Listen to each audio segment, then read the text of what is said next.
morning mga kasunog! Very thankful tayo sa mga araw na ito dahil nagkakaroon na tayo ng oras para sa ating sarili. Magpapawis ulit tayo ngayong umaga and marirecommend ko ang pupuntahan natin mamaya kung naghanap kayo ng mini trail dito sa Baguio.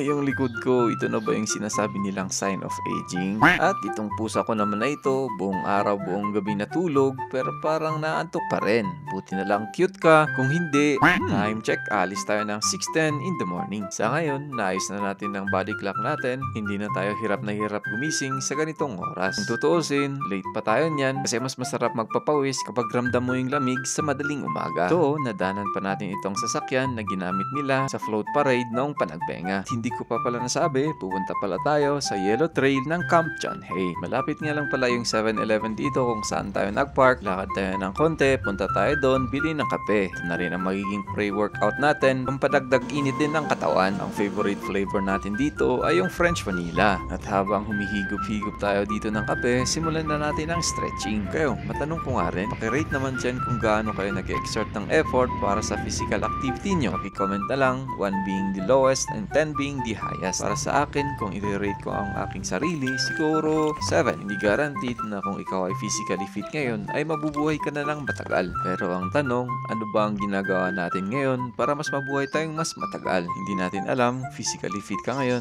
at habang naglalakad ka dyan, biglang nahulog yung building sa'yo. Ay, wag naman sana. Sa ngayon, nakukuha naman natin yung momentum at disiplina natin para sa ating physical activity. Pero pag sa pagkain, oops, wala pa tayong masyadong disiplina dyan. Pero I know, darating din tayo dyan. Diba ang ganda dito? Refreshing lang ha. Nakakapagpapawis ka pa. Open for public pala ito. Kaya pwede mong dalhin yung tropa mo dito or yung jowa mo. Ayan o, si kuya, may mga nakakasabayan tayo dito. And kapag nakatuntong kayo sa bandang gitna, madadaanan nyo ito. So kung balak nyong libutin yung place na ito, through walking only with selfies, approximately, abutin tayo dito ng 1 hour to 30 minutes. Alright, ayan na, tagaktak ang pawis. Ay nako, napapanot na tayo. Ayan na nga, nakabalik na tayo kung saan tayo nagpark. Kahit kagad ng napawis ang shirt, baka matuyon tayo, magkasakit pa tayo. Ayan na nga, feeling ko uulan ito, kaya dumiretso muna ako dito, mami muna tayo. Swak na swak sa malamig na panahon. Ayan na nga yung sinasabi ko, habang pauwi tayo, umaambon na. Hindi naman ganun kalakas, at least malapit na tayo. Pagdating natin sa bahay, si Kaiji nasa bintana, nagmamasid-masid. Alright, trabaho ulit tayo. Maraming salamat sa panonood. See you sa next video.